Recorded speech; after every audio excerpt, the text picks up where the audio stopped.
Success is a lousy teacher. It seduces smart people into thinking they can't lose.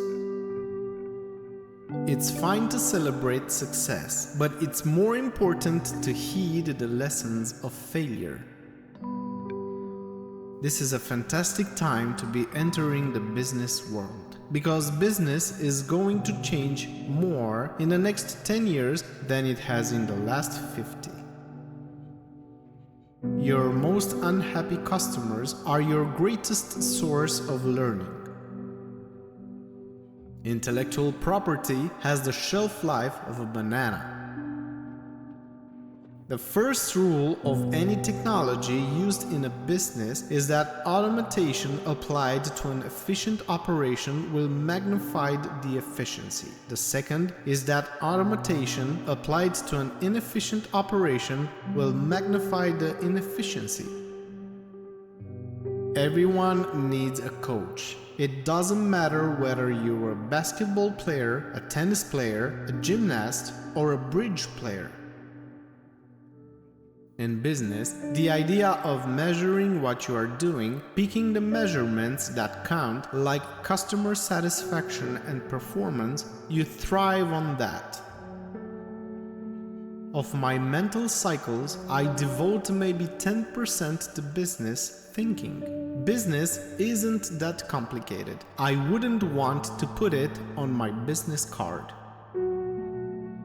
Intelligence is an elusive concept. There's a certain sharpness, an ability to absorb new facts, to walk into a situation, have something explained to you and immediately say, well, what about this? To ask an insightful question, to absorb it in real time, a capacity to remember, to relate to domains that may not seem connected at first, a certain creativity that allows people to be effective.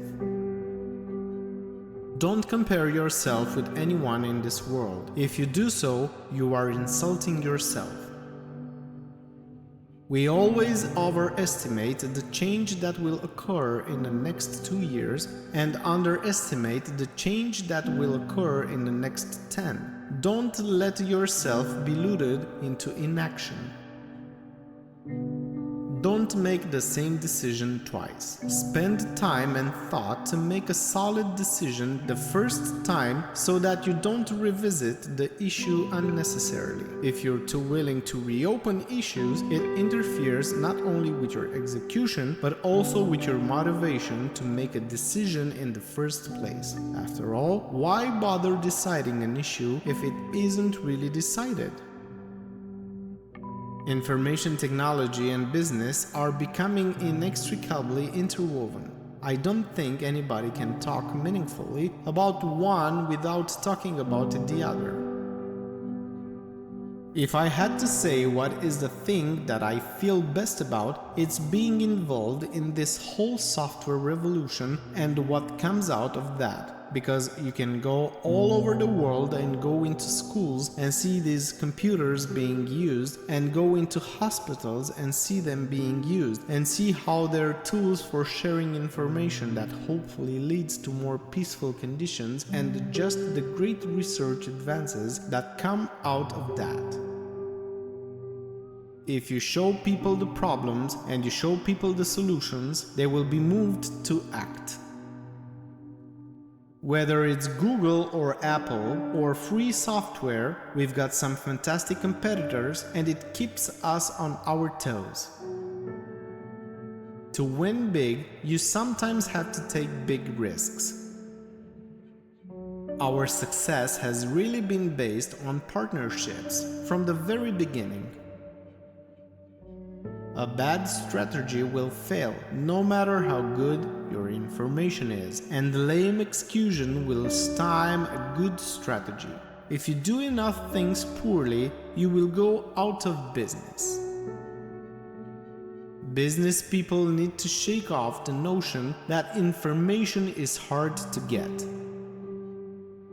Only a few businesses will succeed by having the lowest price, so most will need a strategy that includes customer services. Customers want high quality at low prices and they want it now. A company's ability to respond to an unplanned event, good or bad, is a prime indicator of its ability to compete. Reward-worthy. Failure experimentation.